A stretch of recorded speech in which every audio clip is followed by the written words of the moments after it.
Boy, oh boy, do we have a lot to get to in this edition of the Xcess podcast. Hello, everybody, and welcome back. So the Royal Rumble happened, and not many people are happy with the result, specifically one match in particular, and that is the actual Royal Rumble match. For the second year in a row, WWE did not listen to the fans. They went ahead with what Vince wanted.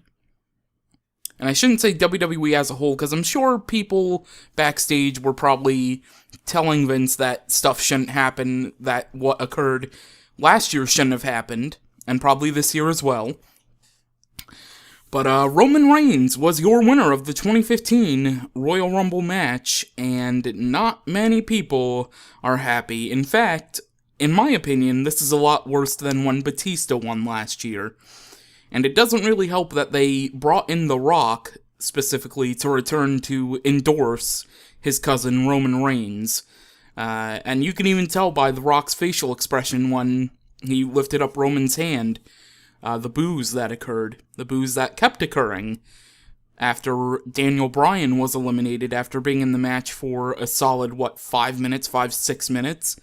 So, yeah, the Royal Rumble pay-per-view as a whole, I'm gonna give it a 7 out of 10, because the undercard was okay, and I'll run through all the results in just a second. The undercard was okay.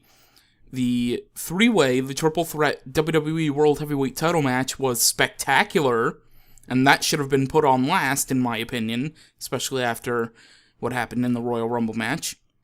And then the Royal Rumble match, it was average, it had a few good surprises. I enjoyed it. Except for, obviously, what ended up being the finish and the winner. But that's just all my opinion. It's just my opinion. So,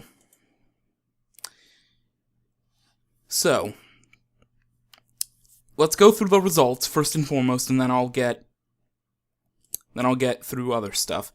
So, in the kickoff, it changed right before the kickoff happened, at like 6:40, I believe. It ended up being announced that the kickoff match, which was the entire New Day versus Adam Rose, Cesaro, and Tyson Kidd, was changed. Xavier Woods even mentioned on Raw that he was injured, suffering from an injury, yet they still went ahead and announced a six-man, but they ended up changing it, obviously, right before the kickoff started, and it ended up being just Cesaro and Tyson Kidd versus Big E and Kofi Kingston. Cesaro and Tyson Kidd went over. They went over in this match, and they were very over with the Philadelphia crowd. They even had new shirts. I think on Redbubble, the artist came out and gave a link and stuff like that and put an image up. But Cesaro and Tyson Kidd wore Brass Ring Club shirts to the ring.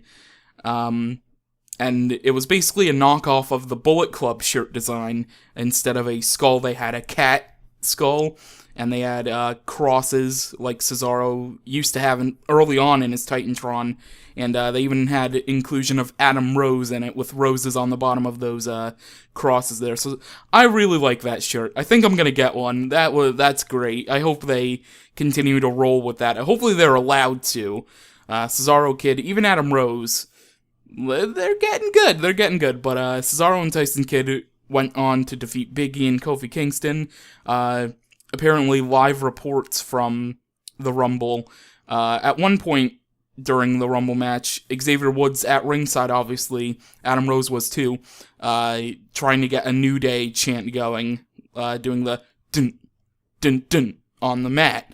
And as he was doing the dun, dun, dun in rhythm, the crowd was going, "New Day sucks." And at that point, apparently off camera, during a few shots, Xavier Woods was in the wrestling business, corpsing. He was apparently corpsing at ringside for the New Day sucks stuff, so that's funny to me. But Cesaro and Tyson Kidd defeated Big E and Kofi Kingston in a really good kickoff match. I thought it was really good for the time they were allotted. Anyway, the pay-per-view started with the Ascension versus the New Age Outlaws, and the Ascension went over, as probably a lot of people anticipated. They need to get a bit of momentum, especially after the last few weeks. JBL on commentary not really being too fond of them, aka Vince being too fond of them, or Kevin Dunn, whoever. So they got a good little outing against the Outlaws. I thought it was an okay match. Then we had the Bella Twins versus Paige and Natalya, and the Bella Twins won over Natalya and Paige, and now at the end, they sort of had a thing where Natalya and Paige, Brie Bella, Natalya went for a tag on to Paige, and Brie swept Paige off of the apron when Natalya, was going for the tag, so I don't know if that's going to lead anywhere between Natalya and Paige. It'll probably end up being somewhere. Maybe they'll have a match at Fastlane. They have a few weeks to get that together, so we'll have to wait and see. But there we go. Maybe they'll also have the Bellas start splitting on each other again for WrestleMania, Fastlane, whatever. So the Bella Twins won over Natalya and Paige. It was an okay Divas match. Thought it was really good for the time they were allotted as well. Then we had the WWE Tag Team Championship match. Excuse me, I need to take a drink. Oh my goodness. I kind of lost my voice last night due to the Rumble match. Not only marking out for the surprises that were there and the WWE World Title match, but also Outlash when the winning of the Rumble match happened. But let's get back to the topic at hand, the WWE Tag Team Championship match. The Usos defended against Damien Mizdow and The Miz. Obviously, as always, Mizdow was the most over person in a tag match involving himself. So, I really hope they get that split soon. They kind of teased it in the Rumble match. We'll get to that in a second. But, I really, really hope it's gonna happen. Obviously, it might not happen tonight. We'll get to that later as well. The Usos went on to defeat Damien Mizdow and The Miz. An okay match. Not their best tag team outing, in my opinion, but still it was okay. Like I said, the undercard of the Rumble was pretty okay altogether. So, alright, now we get to the good, and then the bad. The WWE World Heavyweight Championship match, the triple threat between Brock Lesnar, the defending champion, against John Cena and Seth Rollins. It was a very smart decision for Rollins to be added to this match. It added a whole lot more. Brock Lesnar defended. This match was spectacular. Absolutely spectacular. All the false finishes, all the close calls, everything about this match makes up for Brock not being around most of the time. Really, really makes up for it. And it just continues to prove every week, every single week on Raw, SmackDown, or on pay-per-view, Seth Rollins continues to prove that he belongs in the main event.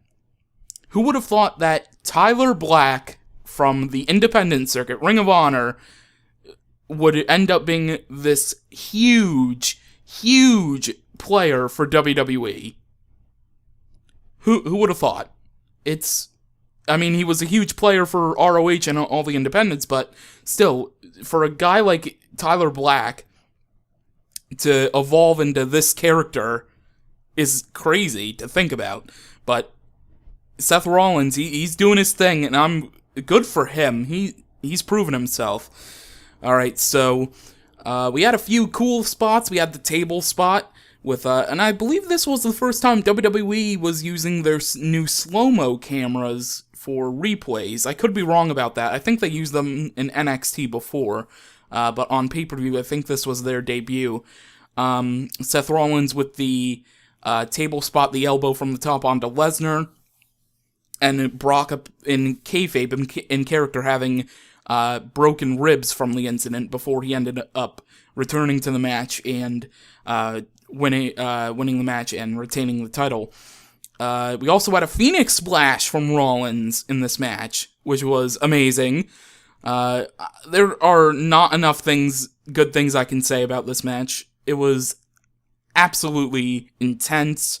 It was amazing. Like I said, Rollins being added, the best decision that WWE could have done.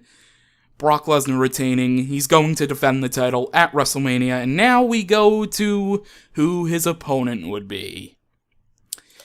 The 2015 Royal Rumble match, the winner, Roman Reigns, who entered at number 19, the same number that John Cena won at during the 2013 Royal Rumble match.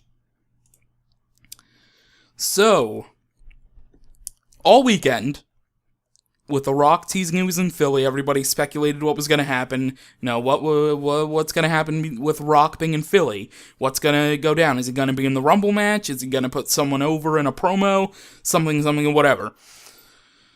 So, about an hour or two before the Rumble pay-per-view even began, Vince McMahon on Twitter posted a picture of Rock taking a selfie with his mother, saying, "All in the family."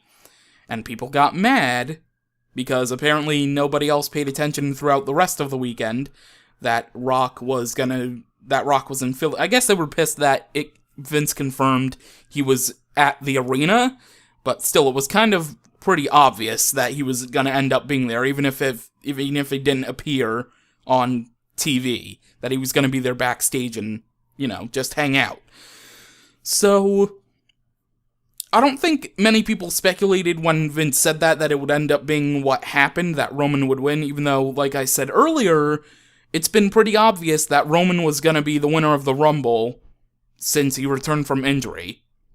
Because Vince has just wanted to push this guy too fast, too hard, and it shows how ridiculous Vince is being with this due to the fan backlash and everything that we're going to get to in a moment.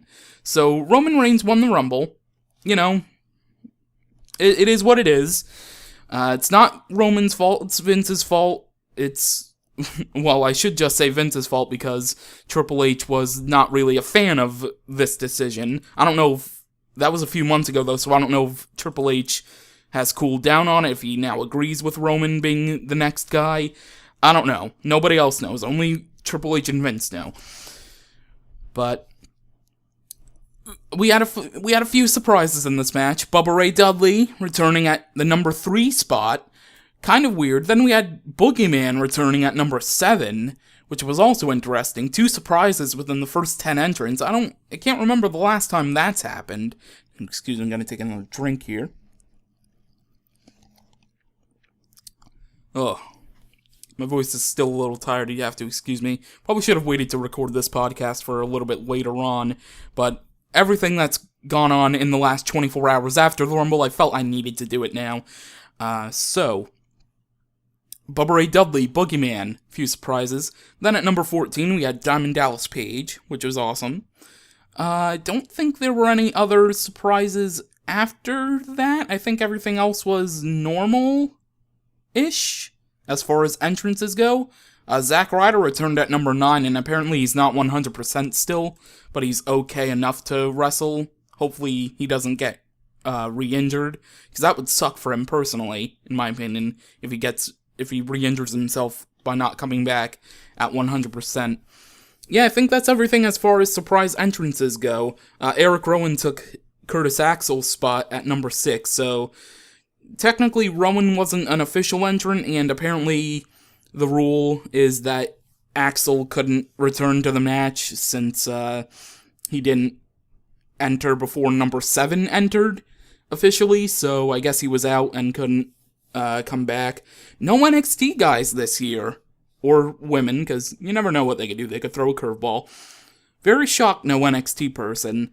They tried a spot with Titus O'Neil where they tried to break Santino's 1-second elimination record. Yes, they tried to break the 1-second elimination record with Titus O'Neil. It ended up being botched, and I don't know how they could have done it in the first place. I mean, they keep saying Santino's record is 1.9 seconds, but I don't think that'll be broken. I really, really don't. And poor Titus O'Neil having to do that. Imagine that was Justin Gabriel's spot. We'll get to Justin Gabriel in a little bit. Yeah, Roman Reigns wins the Rumble. People were pissed. Daniel Bryan entered at number 10. He got eliminated by Bray Wyatt before number 16 even entered. Yes, That's how bad it was. And then the crowd just completely shat on this match until the end. And it got shat on even more at the very end. I mentioned earlier the Damien Mizdow-Miz split-up tease. Damien Mizdow drew number 21, but Miz came out and wanted to take Mizdow's spot, because Mizdow was only the stunt double, yada yada yada. We've seen this before with Miz and Mizdow. So Mizdow was, sulking and yada yada yada. Miz went to the apron, and I can't remember who knocked him down. Was it Roman who knocked him down? He didn't officially enter the ring. So Miz was just knocked off the apron, and then Mizdow decided, after a little bit of, looking at Miz, looking at the ring, listening to the crowd, he decided to enter the match, but was eliminated promptly. The one thing that I do not like about the Rumble match this year, the one thing, early on in the beginning, until number 10 when Daniel Bryan entered, the eliminations went by too freaking fast. I guess they tried to pull off a similar situation with the 2011 Rumble, with CM Punk and the Nexus completely ruling the ring and eliminating people early, except with Bray Wyatt, which is hilarious considering Bray, as at the time being Husky Harris, was part of that Nexus taking over the Rumble thing. Although Husky didn't last that long, I believe, in that Rumble match. I think he was one of the first Nexus guys eliminated during the 2011 Rumble match, and he wasn't with everybody else. Yeah, I believe that's the case. So they tried to recreate, lots of recreations they tried to pull off in this Rumble match. I don't know why they decided to do that. But yeah, that's the one thing I don't like about Rumble matches. They do eliminations too quick. I don't know why they can't just have a long Rumble match. I don't know the official time for this Rumble match. I think it was 40 minutes. I think the longest Rumble match in the last almost decade now, since Ray won the Rumble, was like 50 minutes. I don't know why they're not going over an hour anymore. But, it is what it is. The longest was 55 minutes, I think. It's still in the 50s area. I don't know why they won't go over an hour anymore, but nonetheless, the one more thing I need to get to, oh my god, what was it? Oh, I'm forgetting what it was in the Rumble match. I just talked about this on Twitter, not that long ago. But Kane officially broke the all-time eliminations record in the Rumble match. He eliminated 3 people, I think, because the record was at 38. His new record's either 40 or 41. I think it was 41. I think they said 41. So, Kane broke the all-time record, now he's the leader. About time. Shawn Michaels has been retired for... Oh my god, Michaels has been retired for 5 years now. And they still held off on Kane not breaking the record. But finally they did it. Whether it's 40 or 41, we'll find out next Rumble. Or on a soon-to-be edition of RAW or SmackDown. What the new number is. Probably 41. I'm gonna say it's 41. But Kane broke the record. Good for Kane. Real good company guy, so good for him. He deserves it. So Roman Reigns wins the Rumble. The crowd completely shat on it, not even. They popped for Jack Swagger doing the We the People thing, they popped for Mizdow, popped for Ziggler and Ambrose, and Cesaro and Tyson Kidd entered the match as well, taking up a few spots, but, yeah, the crowd, not a fan. Pretty much worse than last year's Rumble with Batista, and the thing is, a lot of people after the Rumble match, after the Rumble ended, were saying, oh, you're only booing... It's funny you're all booing Roman because last year you were cheering for him. Yes, we were cheering. Lots of people were cheering. Probably everybody was cheering for Roman. But that's because it was completely obvious that Batista was going to win the Rumble. And nobody wanted Batista to win the Rumble. Or Sheamus. So the only alternative was Roman Reigns. And that's why he was cheered last year.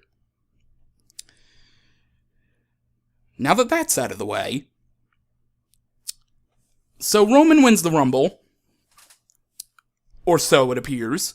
After eliminating both Big Show and Kane. Then Big Show and Kane go on the attack. Rock comes out, saves his cousin. Superman punch, Rock bottom combo, yada yada yada.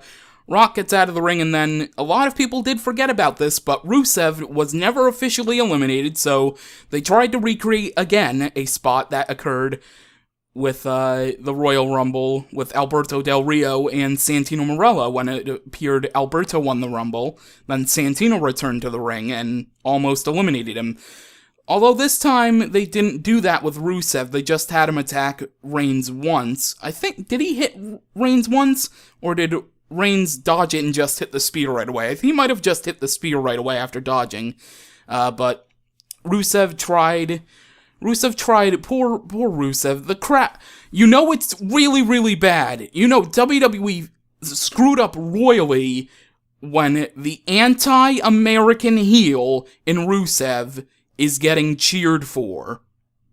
The whole arena was chanting, "We want Rusev." The guy who hates America, the guy who in character hates America, and everything about it is getting cheered. You know it's that bad when that's happening. But nope, WWE goes ahead and does what they did last year. Do not listen to the fans. And I don't think this year, I said this in the Rumble prediction show, that I don't think they're changing their mind again this year. I think they're going to just go straight for Brock versus Roman. Roman's going to go over. Yada, yada, yada. Reports are coming out that they might change their mind, and people are saying that's bullcrap. I don't think they're going to do it 2 years in a row, personally. It is what it is. And like I said, Roman is not to blame. Roman is definitely not to blame for everything that's occurred in these last 24 hours. It's Vince. It's pretty much all Vince. I'd say it's 95% Vince to blame. But like I said, I kept saying this on Twitter last night. I have no problem with WWE building up new stars. It's been a decade. They need new stars. But Roman Reigns is not one of them. Not right now. I'm not saying Roman will never be a main event guy. I'm not saying that, no. In a few years, yes, it'd be believable for Roman Reigns to be a main guy, be a top guy. He's only been around for like 3 years. He's pretty much the same as John Cena, using the same 5 moves. He's not that good on the mic, whether it's his own promos or Vince writing them for him. He's not all that great in the ring. He's only had one singles pay-per-view match against Randy Orton, which was fine. It was actually Roman's best match of his career. That and a Raw match he had, I think, also with Orton. But he pretty much used his 5 moves of doom that Cena also has. Although John Cena forgot a 4th move and forgot a 5th move, I should say, and learned a different 5th move. So he broke all the Pokemon rules, brother. But I personally don't think Roman's ready. I don't. I really, really don't. And that's not me hating the man, Roman Reigns. Like, I don't hate Roman. I don't know why people confuse that with... I don't know why some people confuse hatred of the in-ring worker with the person. As stuff falls nearby. I didn't even know what was happening until I actually see what fell. A box fell. I just recently moved last month, so boxes in a nearby area falling. That's just wonderful. This is the best Xcess podcast ever, personally. Oh. Okay, so, like I was saying, Roman, not ready, in my opinion. Not ready at all. But we're gonna have to learn with it. We're gonna have to live with it. Vince wants this, and he's not changing his mind. Not again. Oh, another box fell. That's just wonderful. I'm just gonna keep this all in. I'm not cutting this stuff out. This is brilliant. This is great banter. Okay, so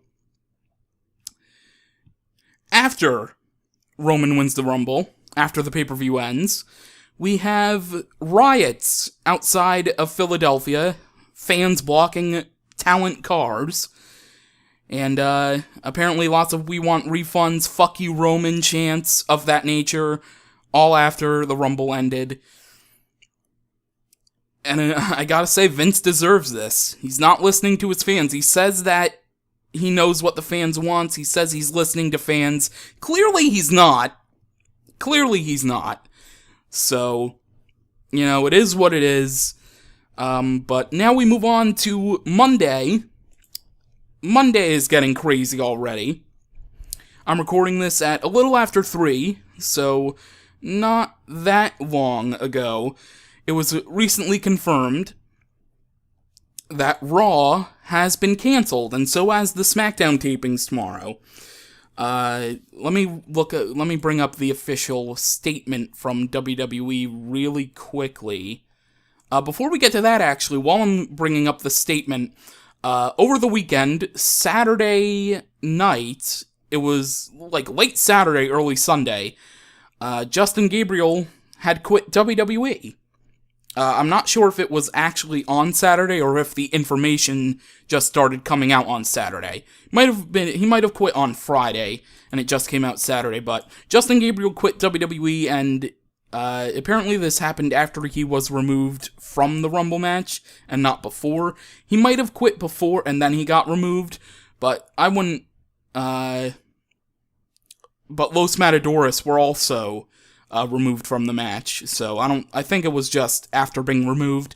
So Justin Gabriel quit, and now he's signed with Pro Wrestling Syndicate for an appearance already, so WWE also formally announced a release on Sunday before the Rumble, so it is what it is. Justin Gabriel, he wasn't being really used. Apparently he was not happy being used as an enhancement talent, and I wouldn't say most talent that are used that way are, but, I mean, you're getting paid to do something better than sitting home doing nothing. So, but I mean, he's gonna get used better on the independent circuit, so good for him, finally out of the WWE propaganda, as some people would say.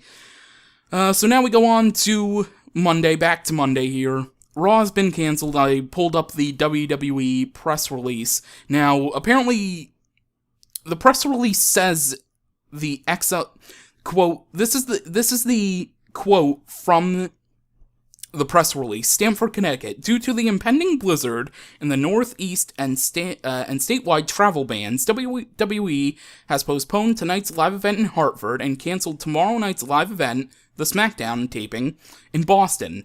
However, WWE will emanate live tonight at 8 p.m. Eastern from its studios in the Stamford World headquarters. So tonight's Raw will still go on with a 3-hour time slot on USA Network. It's going to be live from WWE headquarters in Stamford. Now, there's been rumors that it's going to be a best-of show, it's going to be Rumble highlights, so basically they'd be re-airing the Royal Rumble from last night. Oh, excuse me, gotta take another drink. So, nobody knows what they're going to do yet. I would just say they're going to do best-of, and maybe throw in some Rumble stuff, mostly best-of. They'll probably do an hour of Rumble stuff, and then 2 hours of best of. So, I think that's what they're gonna do, but, then we have ticket information. Hartford, Connecticut, Xcess Center. Tickets for tonight's show in Hartford, so if you purchase tickets for the Raw show tonight, those tickets will be honored for a SmackDown event, a live SmackDown, this Thursday, that will air on Sci-Fi. Now, the one thing that's confusing about this is the press release, inside the press release, says the event on Thursday at the Xcess Center is going to be a SmackDown live event, and WWE personnel Triple H even tweeted out that it's going to be live SmackDown, but the official press releases say in the headline, in the subject, Xcess Center postpones Raw until Thursday, so I'm gonna assume it's just SmackDown, and they messed up in the heading of the... Unless they are doing a super show. They might do a super show, I don't know. Tape next week's Raw, I don't know what they're gonna do. But it's a live SmackDown on Sci-Fi, so no worries about that. But if you purchase tickets for the SmackDown taping for the TD Garden in Boston, Massachusetts, tickets for that event will have the option of either exchanging their tickets for an upcoming event on Saturday, June 27th, or obtaining a refund. So you can either exchange those tickets for tomorrow's SmackDown taping for a June 27th live event, or just get a complete refund of your tickets. So you can do whatever you want, but it's interesting, to say the least. We'll see what happens with Raw tonight. The Rumble, it is what it is. I mean, nobody can change what happens. Like I said, there's this report going around that WWE officials are now scrambling to change WrestleMania 31 plans. I don't think that's going to happen, but you never know. You never know what's going to happen. But with that, that's going to do it for this actually big, enormous edition of the Xcess podcast. Thank you for listening and tuning in, and I will catch you next time.